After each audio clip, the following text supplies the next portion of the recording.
একজন হিন্দু লোক প্রত্যেকদিন সকালে একটি বাসে করে অফিসে যেত। তার বাসা থেকে তার অফিসের বাস ভাড়া ছিল 20 টাকা। একদিন সেই হিন্দু লোকটি চিন্তা করলো, আমি যেই বাসে করে প্রতিদিন অফিসে যাই সেই বাসের কন্ডাক্টর তো মুসলমান, তাকে একটু পরীক্ষা করে দেখব যে মুসলমান লোকদের স্বভাব চরিত্র কেমন, তাদের মধ্যে সততা আছে কিনা। এই চিন্তা করে সেই হিন্দু লোকটি ইচ্ছে করে সেই বাসের কন্ডাক্টরকে বাস ভাড়া 10 টাকা বাড়িয়ে দিল।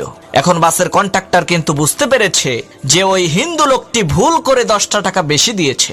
সে তখন খুশি হয়ে মনে মনে চিন্তা করছে, যাক আজকে এই 10 টাকা দিয়ে মজা করে একটা রুটি আর কলা খাবো, না হয় আরাম করে বসে 1 কাপ দুধ চা আর 2টা বিস্কুট খাবো। আবার চিন্তা করছে, আরে মাত্র 10 টাকাই তো, দিয়েই দেই। তখন সেই কন্ডাক্টর সেই হিন্দু লোকটিকে তার 10 টাকা ফিরিয়ে দিয়ে বলল, ভাই আপনি ভুল করে 10 টাকা বেশি দিয়েছিলেন। তখন সেই হিন্দু লোকটি বলল, ভাই আমি ভুল করে 10 টাকা বেশি দেইনি, তোমরা মুসলমানেরা কেমন, তোমাদের মধ্যে সততা আছে নাকি সেটা পরীক্ষা করার জন্যই আমি ইচ্ছা করে তোমাকে 10 টাকা বেশি দিয়েছিলাম, কিন্তু এখন আমি বুঝতে পারলাম তোমাদের মুসলমানদের মধ্যে সততা আছে। তখন সেই বাসের কন্ডাক্টর মনে মনে বলল, আল্লাহ তুমি আমারে বাঁচাইয়া দিছো, আমি যদি আজকে লোভ করে মাত্র এই 10 টাকা খেয়ে ফেলতাম তাহলে এই হিন্দু লোকটি সমস্ত মুসলিম জাতিকে চোর বাটপার সিটার মনে করত।